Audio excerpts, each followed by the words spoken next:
Step out of the car, sir. This matches a stolen report. Officer, this is my vehicle. Registration and title are in your camera right now. Yeah, well, paperwork can be fake. Let's go. And the fob is fake too? Watch. What's going on, Miller? Vehicle fits the description. I'm confirming. It's confirmed every time I press this. It's mine. A racist officer starts targeting a black lawyer, claiming his BMW is stolen. He continues to accuse him and even handcuffs him after the lawyer proves the car is his with the car keys. And what happens next is even more shocking. But before we explain what exactly was so shocking, we have to go back to the beginning. Blue lights, wet street, a metallic blue BMW idling at the curb. Andre Miles, 36, a lawyer, holds up his key fob to the body cam. Beep, locks click, dash lights glow. "It's my car," he says. Officer Ryan Colton plants a hand on the hood like he owns it. "Step out. This matches a stolen report." But this is just the beginning. Andre stays steady. Registration in the glove box, insurance on my phone, title in my briefcase, all with my name. He taps the fob again. The car flashes proof in plain sight. Colton shifts from questions to commands. "We'll sort it out at the station." That's the turn. A clean stop becomes an illegal stop. A check becomes a seizure. Abuse of power, profiling, wrongful arrest. The cuffs bite cold, fast, tight. Across the street, a porch light snaps on. A neighbor raises a phone. Now it's not just a stop, it's content. Body cam rolling, bystander video rolling. 2 angles, 1 story. 10 minutes ago, it was a lane change. Now Andre is on the curb, wrists pinned, watching his own car get hooked to a tow. He doesn't yell, he pivots. "Officer, your camera is rolling, right?" It is. And when that clip hits the feed, the words write themselves. Racial profiling, civil rights, viral, outrage, lawsuit. Keep watching. Someone is about to face consequences. This story begins with a familiar spark, suspicion around ownership. High-value car, nighttime stop. A hunch hardens into action. In departments across the country, policies say every detention starts with articulable facts. But on the street, seconds move fast and instincts often take the driver's seat. Andre Miles knows that terrain better than most. He's a civil rights attorney, fluent in the alphabet soup CAD logs, MDT hits, BOLOs. He teaches clients to stay calm, state facts, and lock in the record. And that's when things got even crazier because, tonight, he'll follow his own advice line for line. The legal battlefield is predictable too. If an officer detains or arrests without probable cause, that's a Fourth Amendment problem. If bias shapes who gets stopped and how long they're held, that can implicate equal protection. When people sue over those violations, they usually file under Section 1983, the federal civil rights statute that turns constitutional wrongs into civil claims you can bring in court. Then there's qualified immunity, the doctrine that says officers aren't liable unless the law was clearly established for those specific facts. In practice, this defense is a swinging gate. Sometimes it shuts the case down early. Sometimes it swings wide, and a jury gets to hear everything. Cities weigh these cases like earthquakes. The epicenter is small, but the costs ripple. Settlements don't officially admit fault, yet they come with line items, training, audits, policy changes that say plenty. For a city attorney, it's math and risk. For a police chief, it's trust and optics.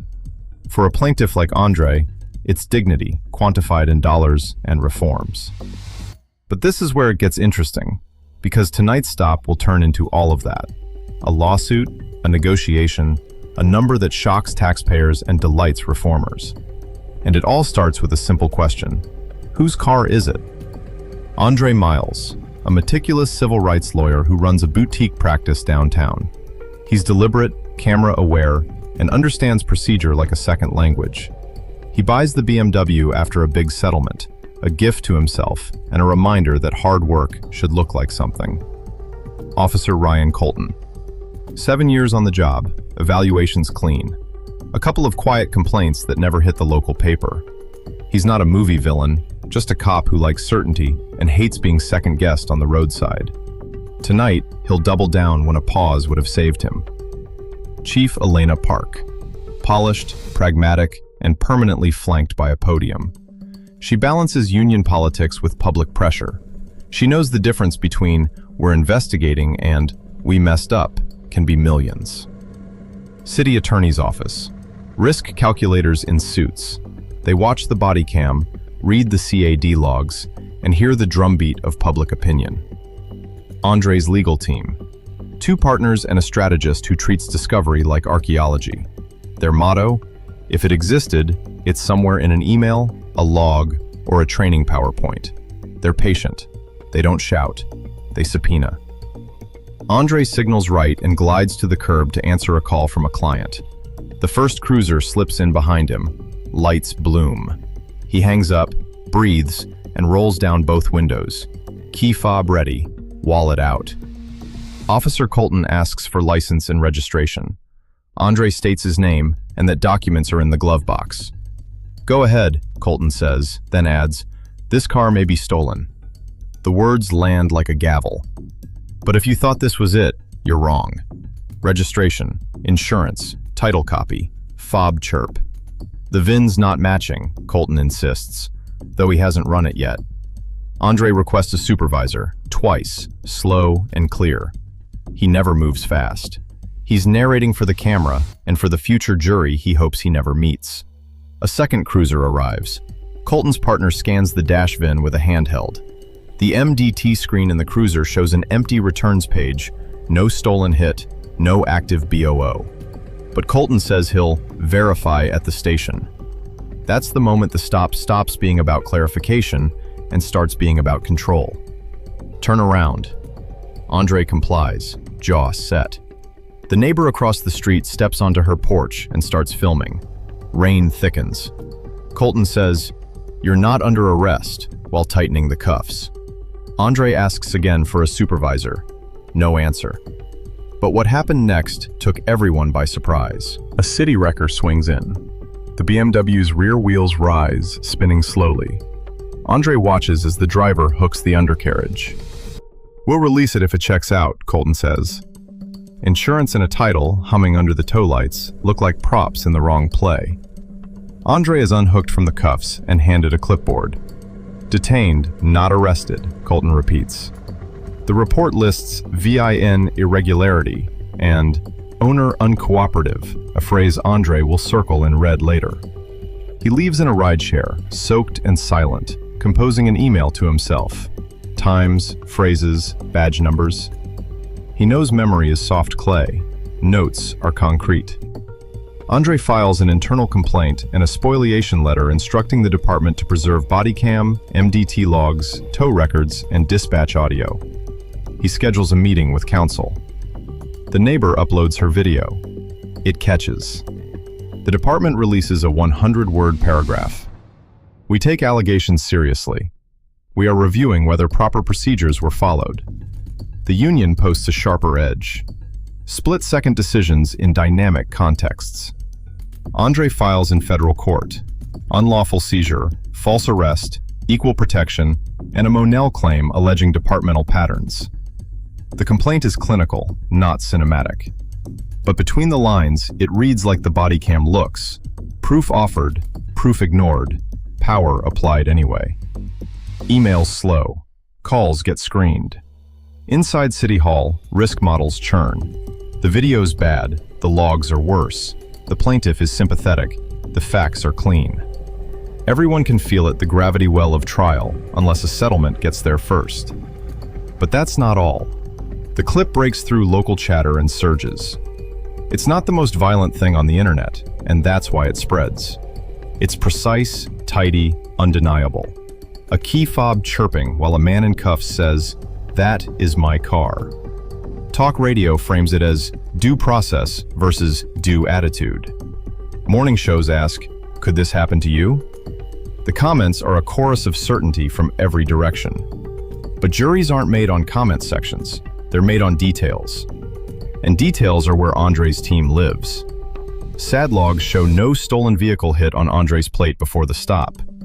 The VIN check? Time-stamped after the cuffs went on. Dispatch audio is mundane and devastating. Advise reason? The dispatcher asks. Possible match. We'll confirm at station, Colton replies. The sequence matters. It always does. Frame by frame, you see Andre produce documents within 90 seconds. You see Colton's reasons mutate.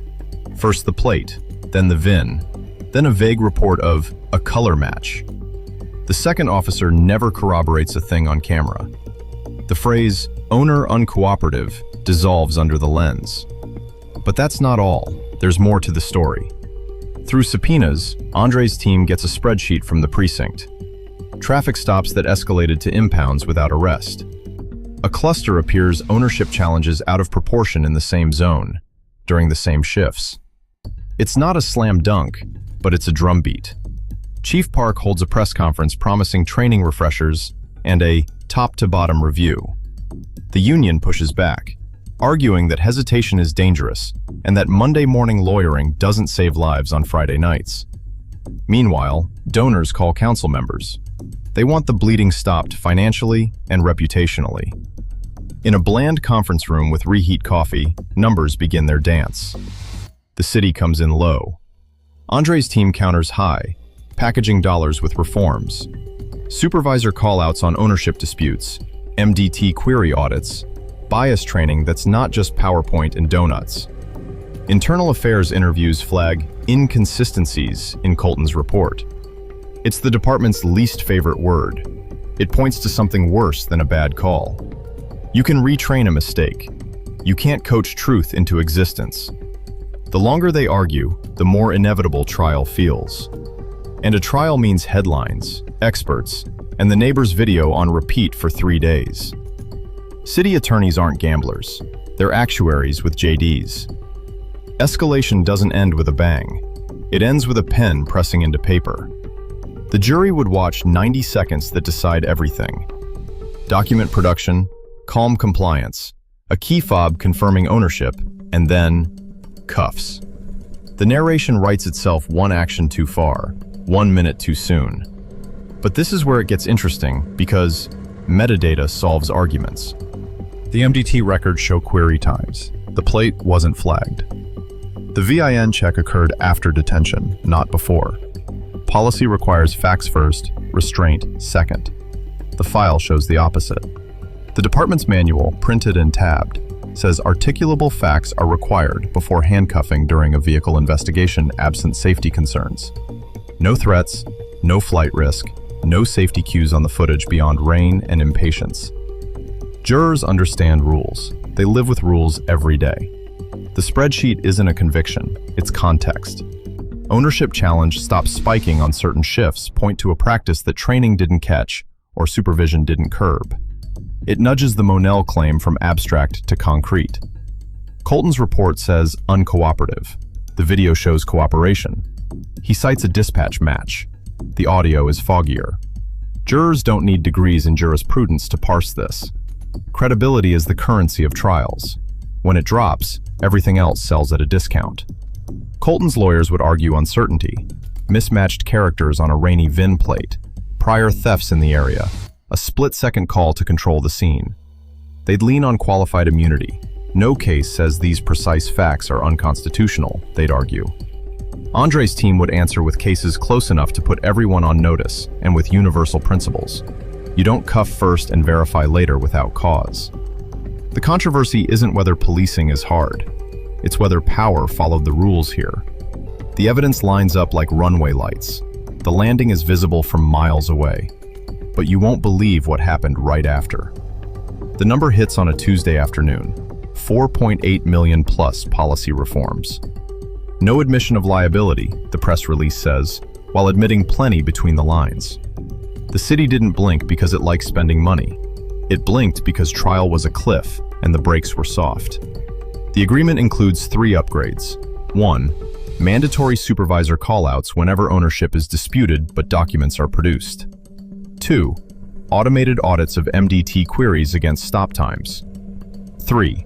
Scenario-based bias training with role players, not just slides. A thin paragraph, a thick impact. At headquarters, the chief announces a personnel decision. Internal Affairs found dishonesty and policy violations. Officer Colton is terminated. The union files a grievance within hours, arguing process and precedent. Arbitration will come later. For now, the badge is turned in and the locker is emptied. Andre's BMW returns home with toe scratches the settlement can't buff out. He receives an official apology letter, carefully worded, law firm clean. He cashes the check, pays his team, and quietly donates a slice to a legal clinic. He buys a thicker key fob case. Some scars want armor. One stop won't define a city, but it can diagnose it. The payout pulls from the same budget that paves streets and funds libraries. Taxpayers feel it, so leaders do too. Money is a language institutions speak fluently. The reforms are more than optics. Supervisor call-outs slow down the moment when ego outruns evidence. Query audits make timelines honest. Scenario training interrupts autopilot. None of it is a cure-all. All of it is a guardrail. For viewers, the lesson is precise. Know the rules that govern power. Cameras matter, but so do notes. Calm helps, but so do timestamps. The law isn't a magic shield, yet it's still a shield if you understand how to hold it. This story is dramatized, but the path it traces is real. Suspicion becomes force. Force becomes scrutiny. Scrutiny becomes change, paid for in dollars and in careers. If the job of a city is to learn, the invoice is attached. Months pass. The internet moves on, as it always does. But the department's dashboards look different. Supervisor responses tick up. Impounds without arrest tick down. The training unit swaps stale videos for live drills where officers practice saying, "Let's verify before we escalate."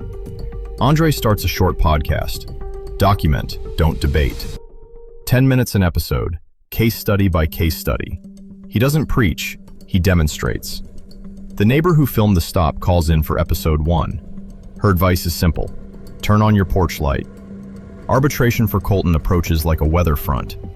Maybe he gets a reduced penalty, maybe not. Either way, the record exists now. Timestamps, decisions, outcomes. For a system built on memory and discretion, that might be the biggest change of all.